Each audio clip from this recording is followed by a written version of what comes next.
They say the most dangerous thief is the one who climbs the wall and breaks into a house. But for me, the most dangerous one sat right at the head of the dining table, called me father, and quietly signed papers that turned me into a man with nothing. The night I lay on the operating table, fighting for life with my heart stitched with 3 bypass grafts, it was my own son who was selling the seaside villa, selling the car collection, and staging a perfect play to make me look like a senile old man. He thought I had no memory left. He thought I only trembled beside my morning cup of coffee. But he forgot one thing. I built an empire with my bare hands, and if he chose the path of contempt, humiliation, and betrayal, I would teach him one last lesson, right in front of all of Miami, before I tell the whole truth behind the reversal that turned an engagement party at the Ritz Carlton into a public trial. Please hit subscribe, turn on notifications, and leave a comment telling me where you are listening from. Your support is the only motivation that enables me to continue exposing truths that many would rather hide. I never imagined I would have to put my signature on a paper like that, an arrest warrant for my own son. My hand trembled slightly, but not because of age or heart disease. Rather because I knew the thin line between father and son and justice had been severed the moment he decided to betray me. My name is Edward Grayson, 68 years old. I spent my life building a real estate empire along the Florida Keys, but I chose to live quietly. Outsiders only saw an old man in a simple shirt, driving an old pickup truck, often sitting on the porch with a cup of coffee. They did not know that behind stacked LLCs, I owned dozens of resorts, apartment complexes, and even the largest real estate brokerage in the area, Seaside Realty. I kept that secret even from my son Lucas, because I wanted him to stand on his own feet, not live in his father's shadow. But secrecy is a double-edged sword, and I was about to pay for decades of silence. On January 12th, 2024, at dawn, I collapsed right in the kitchen. The pain struck my chest like a sledgehammer, shattering the still hot cup of coffee. The coffee grinder kept buzzing, but all I heard was a heavy roar in my ears. The last thing I saw clearly was the shiny tile floor before everything went dark. When I came to, I was in the intensive care unit at Mount Sinai Hospital, surrounded by IV lines and machines beeping nonstop. You experienced a severe heart attack. We performed a 3-vessel bypass surgery. You must absolutely avoid stress, make no business decisions, and sign no papers until you recover, Dr. Jonathan Reed said, his voice equal parts stern and reassuring. I nodded slightly, my throat dry, aware I had narrowly escaped death. Sitting by my bed was Lucas, my only son. His eyes were red, his hand clasped mine as if afraid to lose his only anchor in life. Dad, thank God you're alive. Don't worry about anything. I'll take care of everything. You just need to rest. His voice trembled, but a light flashed in his eyes that sent a cold shiver down my spine. It was too quick for him to volunteer to shoulder everything. Too easy for him to say, I'll take care of it. But I lay there, weak as a child, and lacked the strength to analyze. The days that followed blurred with painkillers and morphine that left me half awake, half delirious.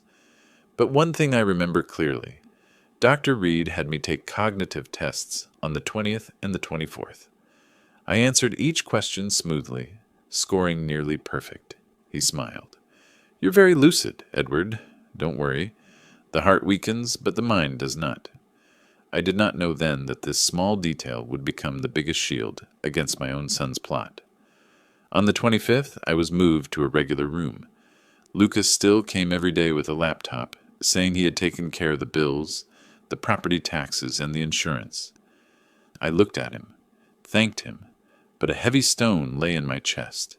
The way he avoided my gaze when I asked about the old Ford pickup, or when I mentioned the apartment block in Marathon, made me suspicious. Still, I told myself, maybe I'm paranoid, maybe the drugs make me tired. 2 weeks later, when I was discharged, Lucas drove up in a blue BMW M4 to pick me up. It was not my car. I frowned and asked, "Where's my car?" "It's being repaired, Dad. Don't worry. I thought you'd be more comfortable in this one," he said. We drove along the coastal road. The Atlantic breeze carried the sharp smell of salt. But instead of relief, I felt a stabbing in my chest. This time not from my heart condition, but from a fierce premonition. When we turned onto our street, I nearly staggered. The garage was empty. No Jaguar 1961, no Ferrari 308 GTS, no classic Mustang. The entire collection I had spent 30 years curating. I leaned on my cane and stepped down, my voice steady, though my hand shook. "Lucas, where are my cars?" He walked around to open the door, avoiding my eyes. "You're fragile. I had to make a hard decision. Insurance is expensive, and the cars were just sitting there. I sold them to cover medical costs." Before I could react, my gaze landed on the end of the driveway, where my 3-story villa faced the sea. A white and red sign stood in front of the gate. "Sold. Seaside. Realty." I felt the world tilt. My heart raced, but this time not from illness. It was fury. I turned to my son, my voice hoarse. "Lucas, you sold this house?" He took a breath, trying to keep his voice steady. "Dad, listen. Let me explain. You almost died. The hospital bills, the insurance, everything piled up. If we didn't pay on time, you would be bankrupt. I only wanted to protect your financial future. A house is just bricks and wood. You taught me that cash flow is more important. I was only following your advice." I stood silent as the sea wind howled through the palms, carrying a salty tang that felt like it burned the back of my throat. I knew then that everything inside me had changed. The child I raised for 31 years had chosen to make me homeless while I was fighting for my life. But I did not scream. I did not slam my cane. I looked him straight in the eye and said slowly, "Show me the papers." His eyes flickered. The corner of his mouth twitched. And I knew. This was no longer a misunderstanding. This was the beginning of a war he never expected to face. I thought my heart had just been stitched together a few weeks earlier, yet the moment I saw the stack of papers he handed me, it felt like it might burst again. Lucas pulled a thick file from his briefcase. The documents were neatly clipped, notarized, bearing signatures, and my name, Edward Grayson, appeared on every page. But from first glance, I knew those were not my handwriting. The strokes looked familiar, but the pressure and the slight slant in the G I had signed thousands of times. I could not be mistaken. "You signed on January 22nd, that morning before the second procedure," Lucas said quickly, as if afraid I would have time to doubt. I looked at him. "On the 22nd, Dr. Reed had me under anesthesia for 18 hours. I was unconscious. What do you expect me to believe?" For a moment, his face changed color. Then he laughed, a dry laugh. "Dad, maybe the meds made you confused. The doctors say the same thing. These papers were notarized and filed with Seaside Realty. Don't make things hard on yourself." I pressed my hand to my chest, feeling the irregular beat. But my mind was razor clear. If I fell right now, everything would truly be gone. I took a deep breath and forced myself to be calm. "Put the papers away. Don't think I don't know." He froze, then shoved the file into his briefcase, lips pressed tight.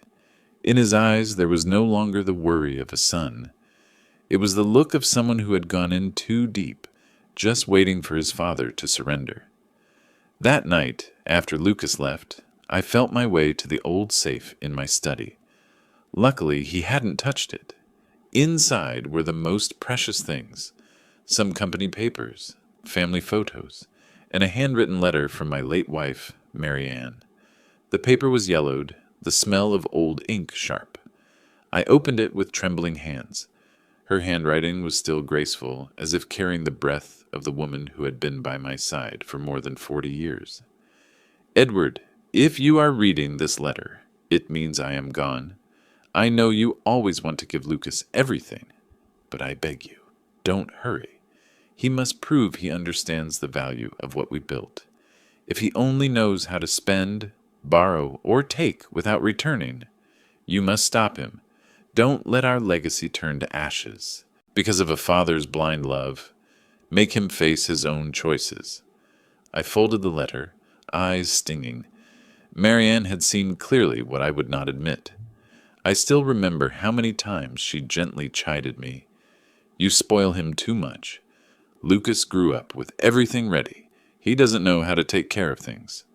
I would always reply, he will grow, he will change. But now he had not. The next morning I made an appointment with Dr. Reed.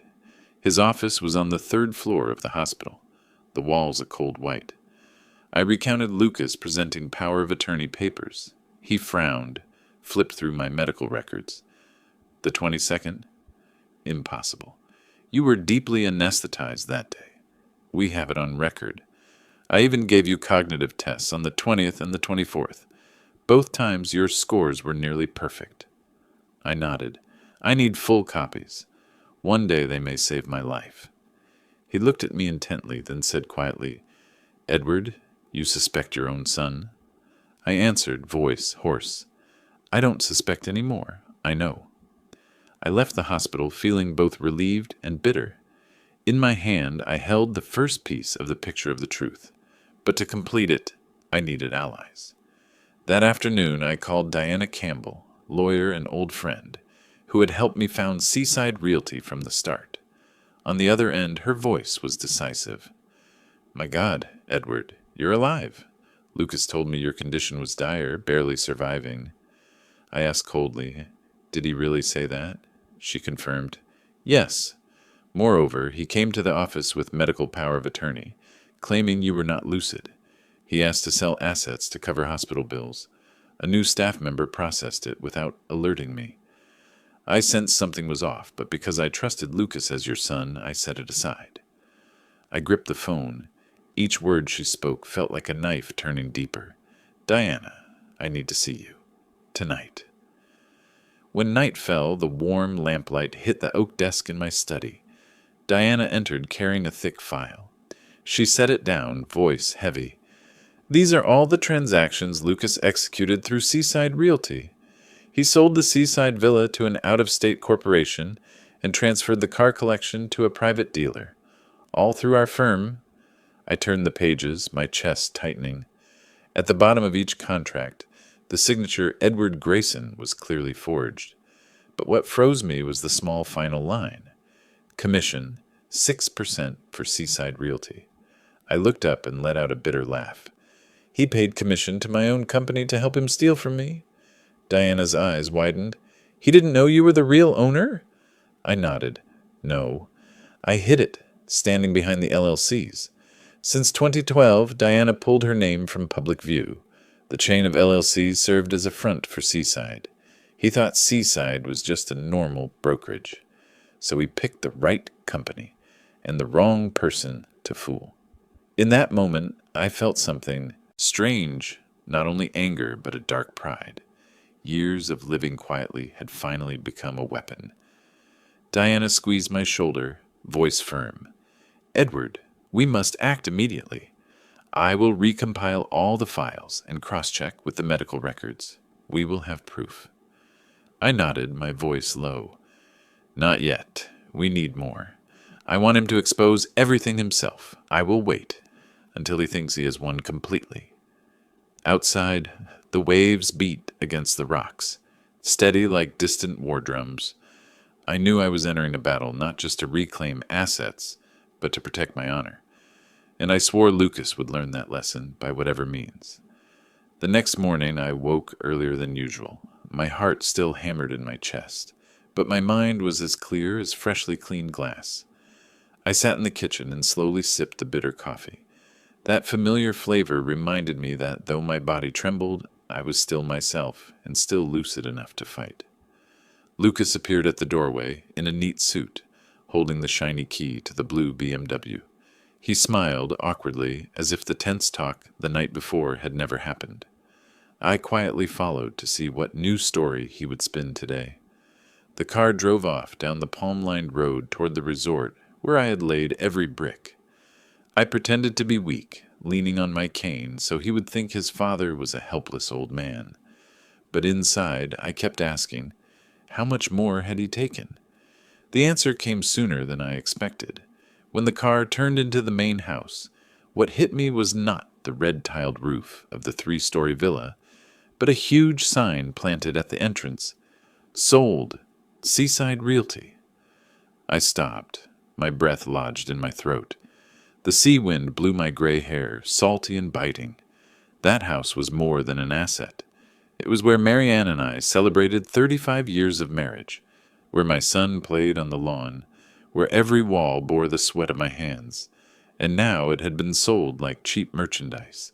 I turned to Lucas, my voice low and each word like a blade. You sold this house? He swallowed, eyes darting, trying to keep calm. Dad, let me explain. You almost died. Hospital bills piled up. Insurance couldn't cover everything. If we didn't act fast, you'd be buried in debt. I only wanted to ensure you had a steady cash flow. A house is just bricks and wood. You told me cash flow is what matters. I stared at him long, until he lowered his face. Don't use your father's teachings to justify theft. My voice was icy, surprising even me, but Lucas pushed on. I moved the money into investment accounts. I have a plan. You will see returns. You will understand. I breathed deeply, forcing myself not to fall right then. My heart raced, but reason told me to let him keep lying, to give him rope to hang himself. I signaled to go back to the car. Drive. Lucas bit his lip and started the engine. That afternoon, I met Diana Campbell again. In the closed meeting room under neon light, the files she spread showed every transaction. My villa had been sold to a New York real estate conglomerate for $4.1 million.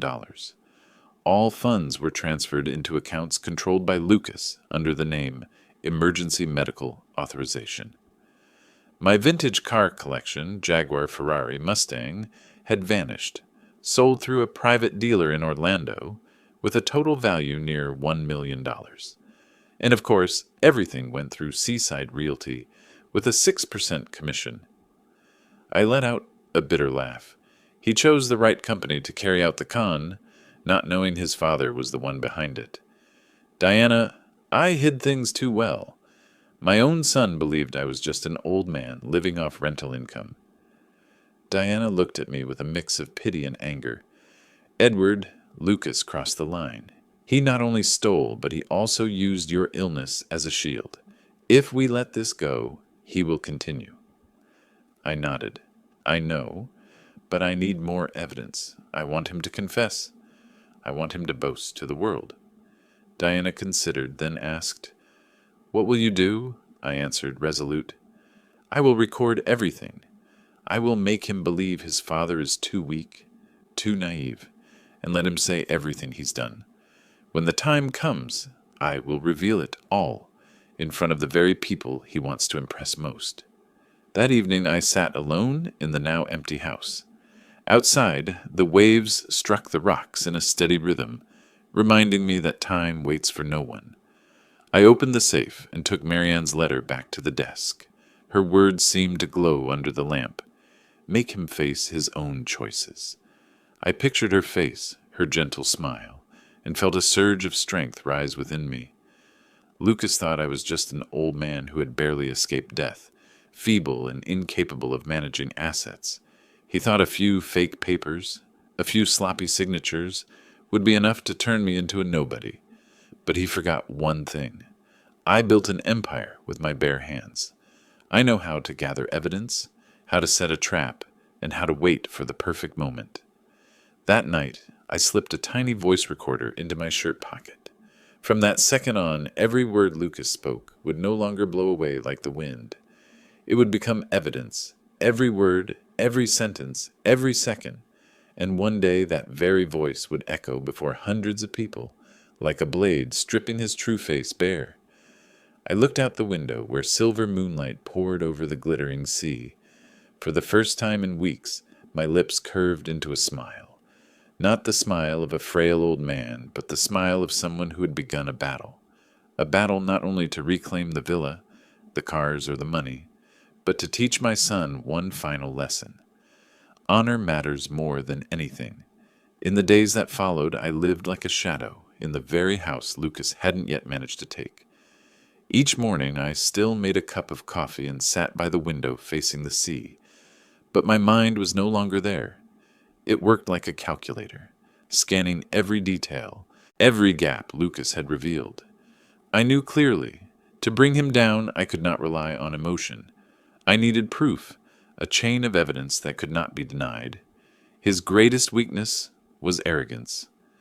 Lucas believed his father was old, softened, unable to grasp what he called modern finance. But I, a man who had spent a lifetime in deals, knew that one piece of paper carries more weight than 1,000 fancy words. And I also knew that the very papers he forged would become the noose tightening around his neck. One afternoon I called Lucas over. He walked in carrying a laptop, his face proud as if about to present to a board of directors. "Dad, I want to show you my plan. You'll see I've turned the assets into an investment portfolio with a 12% annual return." I nodded, pretending to be weak. "All right, show me." He opened the laptop, displaying colorful charts and numbers neatly arranged in spreadsheets. "Here, see? I put the money into the Horizon Growth Fund. Very exclusive. Only a few investors have access." I leaned in, eyes fixed on the screen. The name of that fund sounded unfamiliar. An instinct told me to verify immediately.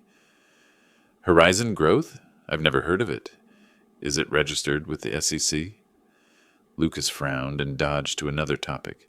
"You don't need to worry. This is private documentation, not public. You have to trust me." I stayed silent and quietly pressed the record button on the phone in my pocket. Every word he spoke was now preserved. Then I asked directly, "Lucas, how much of the money from the house and car sales did you put into this fund?" He drew a breath, eyes flickering. $3.5 million. But you have to understand that's not gone. It's just waiting to grow. I held myself steady as my chest tightened. 3.5 million. The number landed like a hammer blow. "Are you sure? 3.5 million? Not less?" Lucas gave a strained smile. "There's a little cash left, about 100,000. I use it for necessary expenses." I stared at him, seeing sweat bead at his temple. After he left, I called Diana Campbell immediately. In her office, we searched together. No Horizon Growth Fund existed. The slides Lucas had shown were just stock images, pulled from financial websites with fabricated dates. Diana struck the desk hard. "Childish. He really thinks you're a fool." I pressed my lips together. "Let him dig deeper. When we expose him, I want him to have no way out." That evening, I returned to the safe. Marianne's letter was still there, fragile yet blazing like a flame. I read it over and over as if she were sitting beside me. "Don't let our legacy turn to ashes because of a father's blind love." Her voice rang in my memory, tightening my heart. I ran my fingers over the last line. "Make him face his own choices." I remembered clearly how, once, many years ago, Marianne said, "You can build 10 more houses, buy 10 more plots of land. But if Lucas doesn't understand the true value of a single brick, then everything is dust." Back then I brushed it off, saying he just needed time. Now I had to face the truth. She was right, and I was wrong. That night I did not sleep. I spread all the files Diana had given me across the table, sorting them into stacks: house sale papers, car sale papers, transfer contracts, all bearing forged signatures. I compared them against my real signature on old contracts. Lucas's shaky, clumsy strokes stood out clearly. I photographed each page, numbered them, and saved copies. If necessary, I would take everything to court, but one thing mattered more. I had to prepare myself for a long war. Lucas had not only stolen property, he had lied to the Cross family, the wealthy family he was about to marry into, that the money was a gift from me. I understood that one day this truth would have to be spoken before them, in public, And when that happened, every fake document and every lie would have nowhere left to hide. I stood and stepped onto the balcony. The moon hung high, and silver light spread over the quiet sea. The waves rolled in with their salty scent. In that moment, I whispered to Marianne, as if she were still listening, "Rest easy. I'll do as you wish. I'll make him face his own choices, and this time he won't escape." In the days that followed, my study turned into a war room. On the large oak desk, Diana Campbell spread thick folders, each page lined up like ranks of soldiers awaiting orders.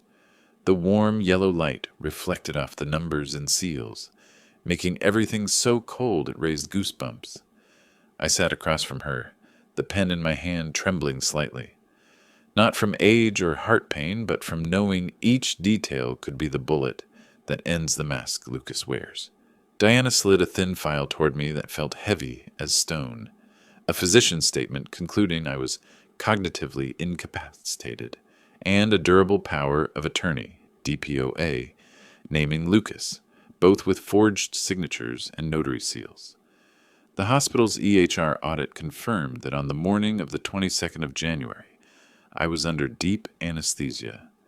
The notary journal contained no transaction with that serial number. In the lower corner, the signature Jonathan Reed was obviously wrong at a glance. The pressure on the J and the tail of the D did not match his hand. I looked up. Diana nodded, her voice like ice. "Exactly. This is forgery. And if we can prove it, this is no longer an ethical issue. It's a criminal offense." I exhaled, my hand on the hot paper as if on live coals. Lucas was no longer merely stealing within the family. He had fabricated records to turn his own father into a senile man to seize control. I lifted my head, my voice rough. He has become a true fraud. Diana looked at me, her eyes no longer a lawyer's but an old friend's.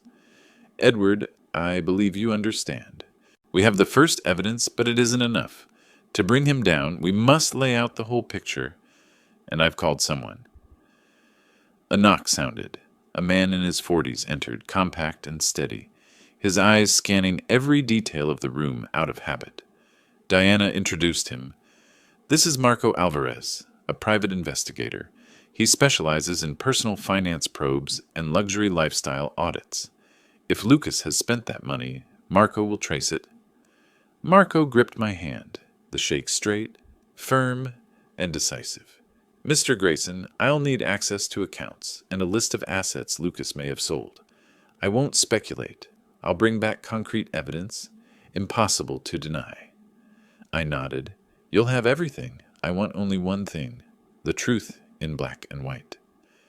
When Marco left, I leaned back in the chair and closed my eyes for a moment. Diana asked softly, "Edward, are you sure you can bear this? Your heart." I opened my eyes, looking straight at her, my voice heavy as steel. "My heart is weak, but my will is not. I built an empire with my bare hands. I will not let my son turn it into spoils from forged papers."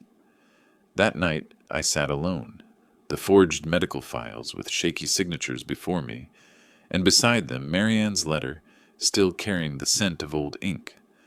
I placed them side by side, feeling as if I sat between two worlds, one of lies, one of reminders from a departed wife. With the sound of waves drifting through the window, I whispered, "Rest easy. I will not let our legacy turn to ashes." Outside, the sea still struck the rocks in a steady rhythm, not loud but relentless. Just like me, seemingly frail but preparing the greatest counterattack of my life. On Monday morning, Marco Alvarez returned to my house with only a thin notebook in hand.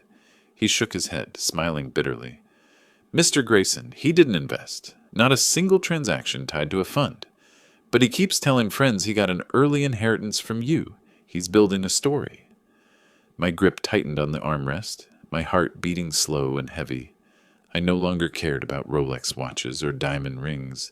What terrified me was the lie turning me into a senile old man, opening his wallet for his son.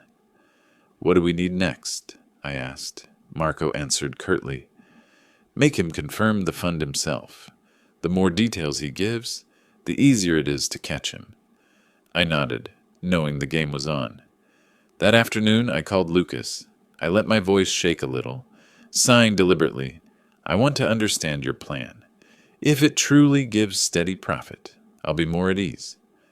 Lucas showed up quickly, his face lit up like a student eager to present a thesis. He opened his laptop, projecting bright green charts, growth curves smooth to the point of being fake. "This is Horizon Growth Initiative," he said confidently. "A private fund, you won't find it online. 12% returns per year. I put in $3.5 million, kept $200,000 for expenses." I feigned confusion, holding the PDF he handed me. On the first page, a clear date, January the 22nd, 2024, the very day I lay unconscious in surgery. I looked up, smiled wearily, my eyes as if trying to believe. Good. I feel more at ease. In my pocket, the recorder light still glowed red, capturing every word. That night, Diana sent me a short text. No legitimate fund under that name. PDF is cut and paste. I only looked at it, then deleted it. No more needed to be said.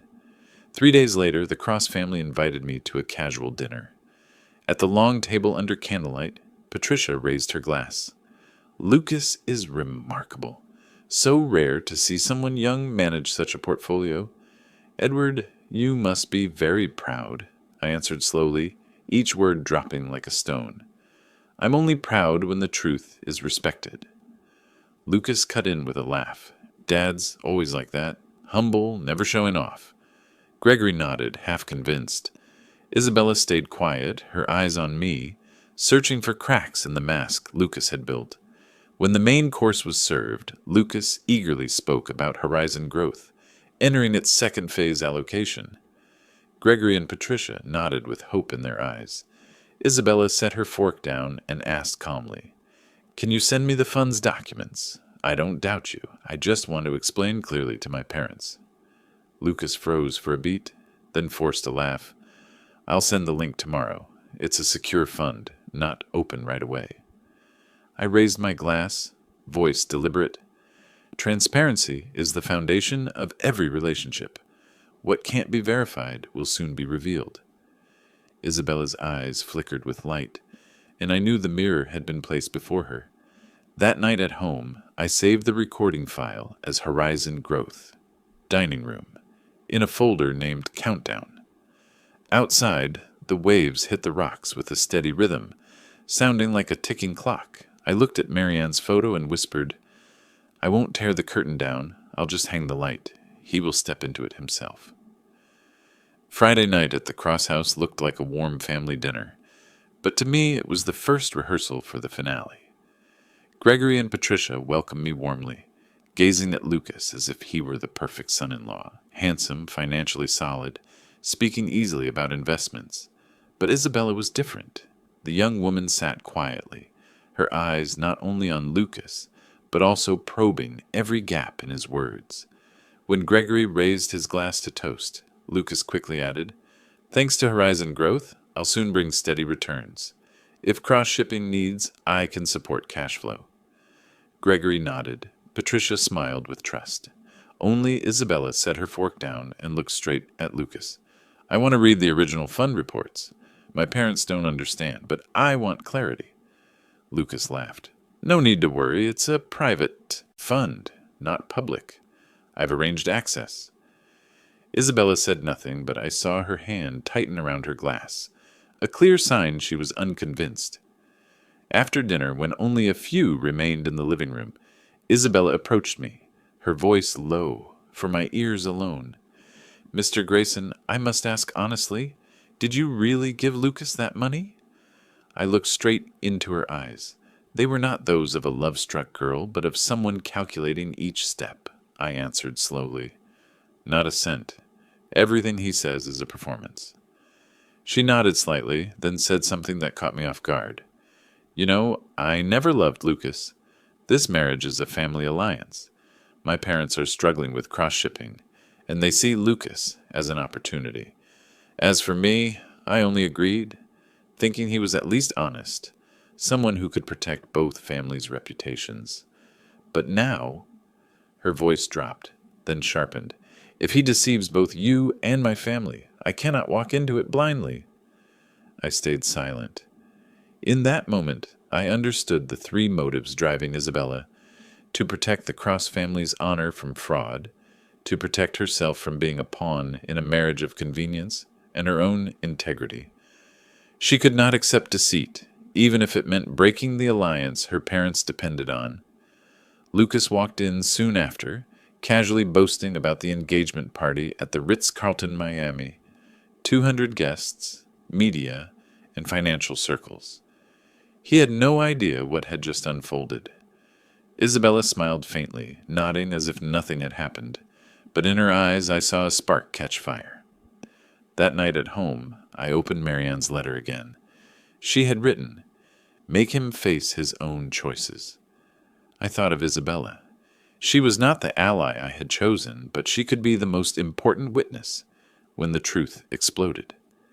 Lucas believed he was standing in a spotlight, but inside the very family he sought to cling to, a hand was already gripping the blade. Offshore, the waves pounded harder. I knew when the drums rolled inside the gilded ballroom of the Ritz Carlton, Lucas would have no way back. The first text from Isabella came Monday night. Only 4 words. "I have seen enough." That was all, but I knew the flame of doubt inside her had ignited. The next morning, Marco Alvarez called me. "Mr. Grayson, Miss Cross has hired a financial expert in New York to verify horizon growth. I heard it from a trusted source. Do you know what that means? She is no longer on Lucas's side." I nodded, feeling a weight lift. In this game, I was not alone. At noon, the phone rang. Isabella's voice came through, low but firm. "I've seen the signs. He squanders. He lies. He dodges every question about money. I can't marry a man who built his life on deceit. I'd rather face my family's anger than close my eyes and collude." I stayed silent, letting her continue. She lowered her voice, but each word was precise. "If you need me to stay quiet, so he brags more, I will. If you need, I can even prompt him to talk further. But I ask only one thing. Don't let my parents lose their honor. They know nothing. They only believe they've found a savior." I nodded, though she couldn't see it. "I promise. I'm not doing this to drag the Cross family down. I only want the truth out, and you will be the most important witness." That afternoon, Isabella sent me a small USB. "This is last night's recording," her message read. On the file, Lucas's voice was clear. "You don't need to know details.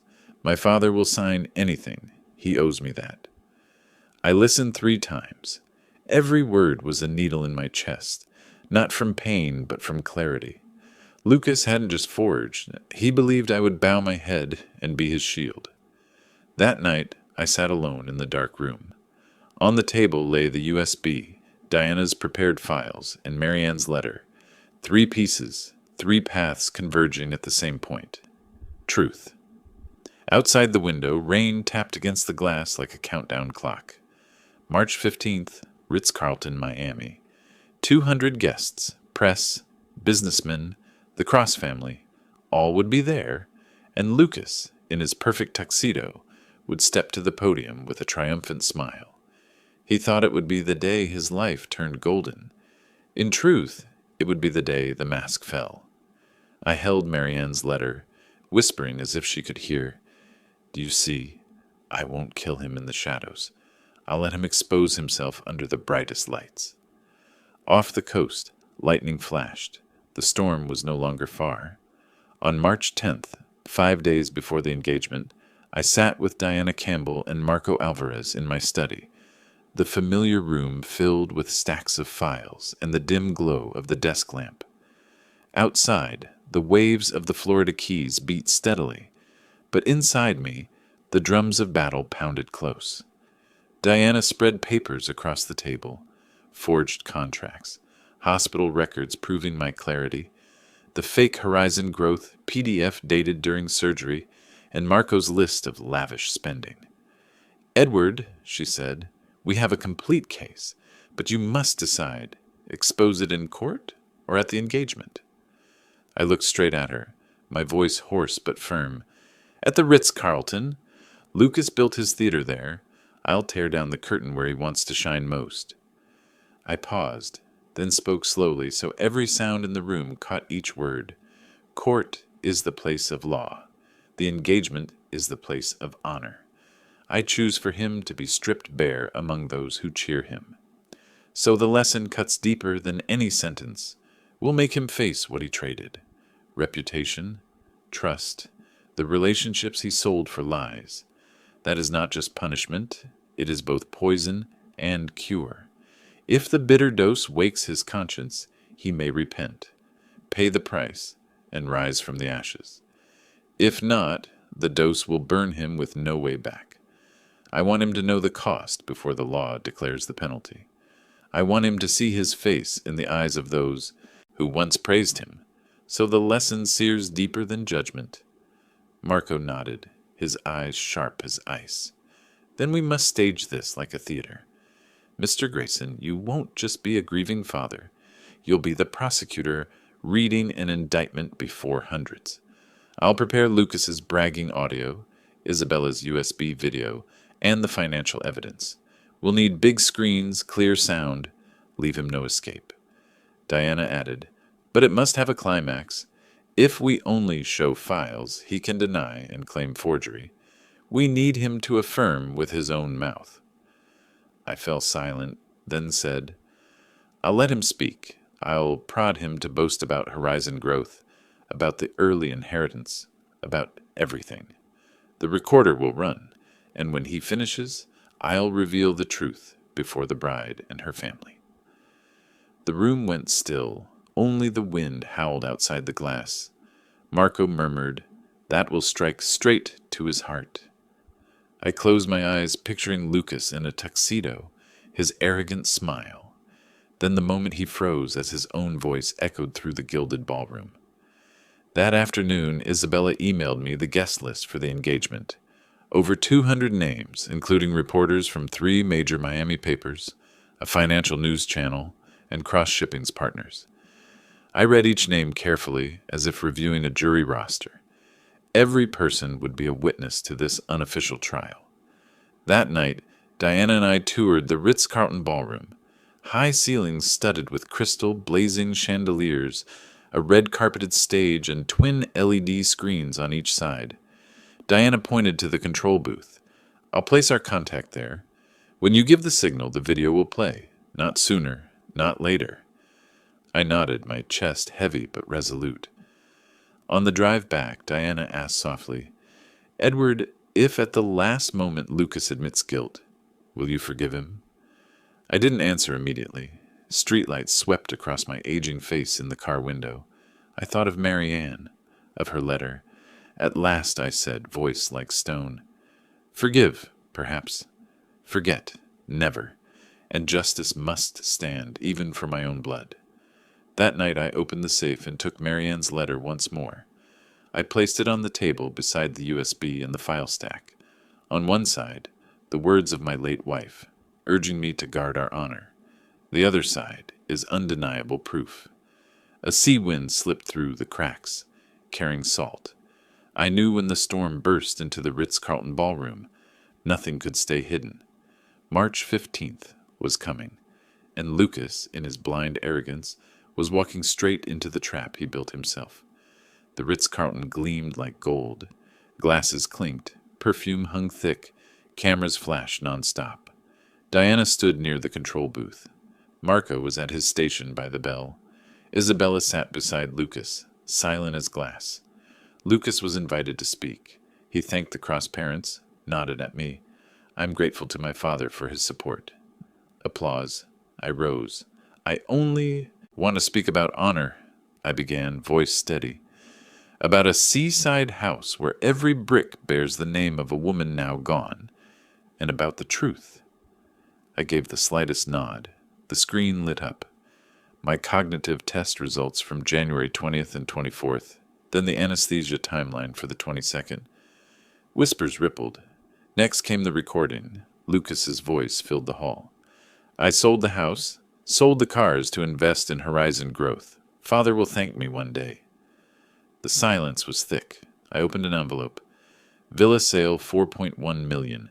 Forged signature. Car collection 0.96 million. Forged signature. Physician's statement and DPOA. Forged, dated January 22nd, the day I was under deep anesthesia. Isabella stood up. And horizon growth does not exist. You told me. Your father signs anything. Marco produced statements. The BMW invoice, rings, watches, and margin withdrawals.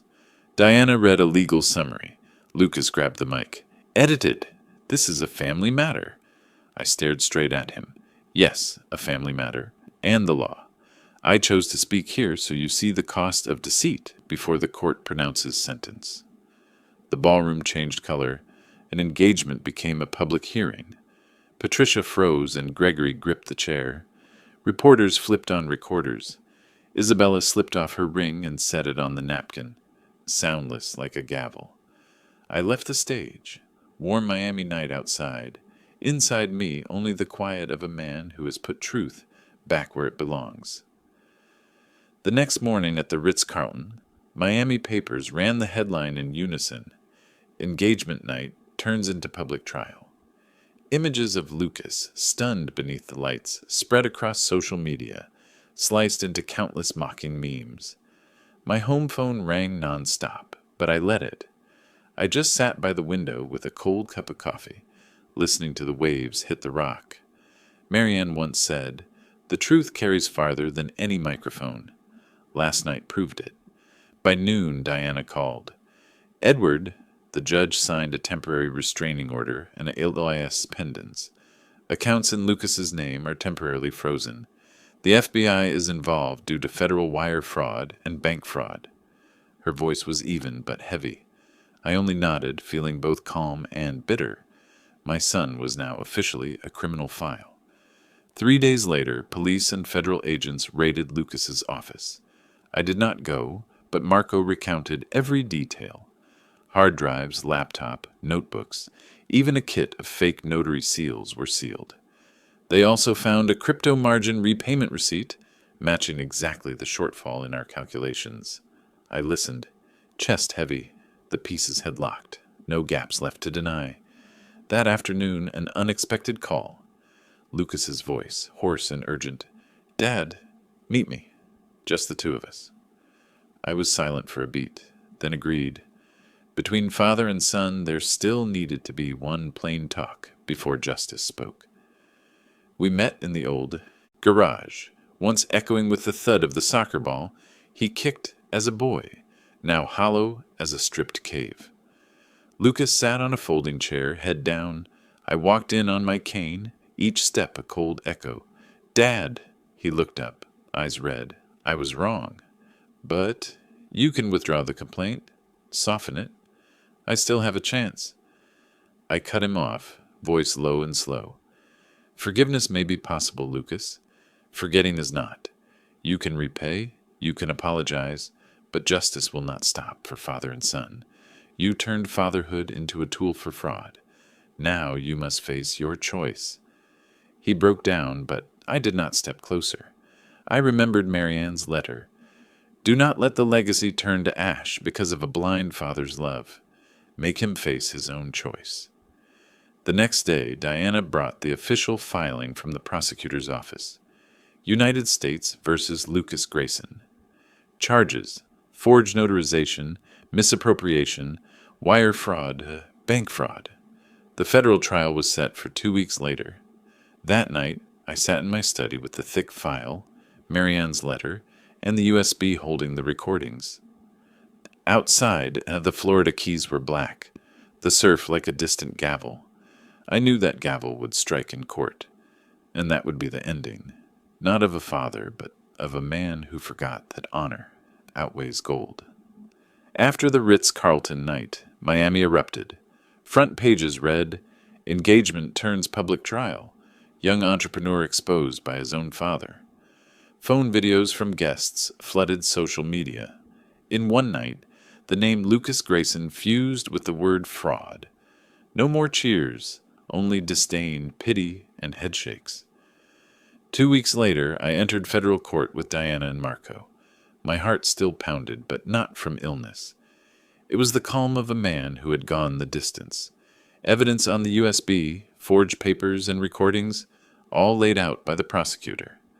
Lucas sat opposite, face gaunt, the swagger gone from his eyes. For the first time, I saw no flame of ambition there, only a shadow. Diana's brief summation: forged signatures, asset theft, commercial deceit, all corroborated. Marco added, lavish spending unrelated to any investment. Then my voice, not to accuse, but to close. I'm not here to destroy my son. I'm here for the family's honor and to make him face the truth. This is the last lesson I can teach. The judge's gavel fell with a sentence: 6 years in federal prison for forgery and misappropriation. With assets, vehicles, and cash flows frozen and partially recovered during investigation, net loss stood at $2.8 million by the court's valuation. After prison, defendant Lucas Grayson would serve 5 years of supervised release, barred from all financial activities. Not the maximum, but enough to halt every avenue of glory he thought was his. In that moment, I felt no triumph. Only a tiredness rose and ebbed like receding surf. The Cross family cut ties. Isabella, firm voice, told the press, "This was never love. I will not let my family be bound to deceit." She removed her ring and left without a glance back.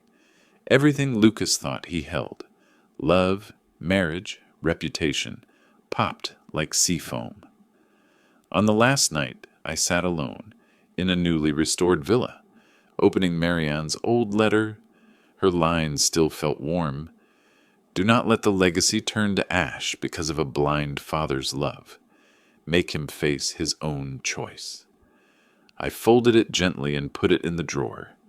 Outside, the waves met the rocks in a rhythm like the breath of someone gone. I understood the bitter medicine was finished. It ravaged. It hurt. But it also healed. Lucas might fall forever, or one day rise from the ashes. The choice is no longer mine. I have done my part, kept honor, kept truth, kept my promise to Marianne. I closed my eyes and listened to the sea. In it I heard a rare peace, the peace of a man who has finished his last battle.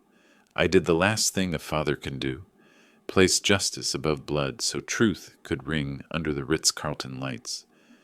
Honor intact, deceit collapsed. The Florida Keys surf still beats steady, reminding me some things never change, truth among them. Before you leave this video, please subscribe and turn on the bell. Each subscription is not just a number, it is the strength that lets me keep telling stories of family, betrayal, and justice, the things many want to bury. Thank you for listening.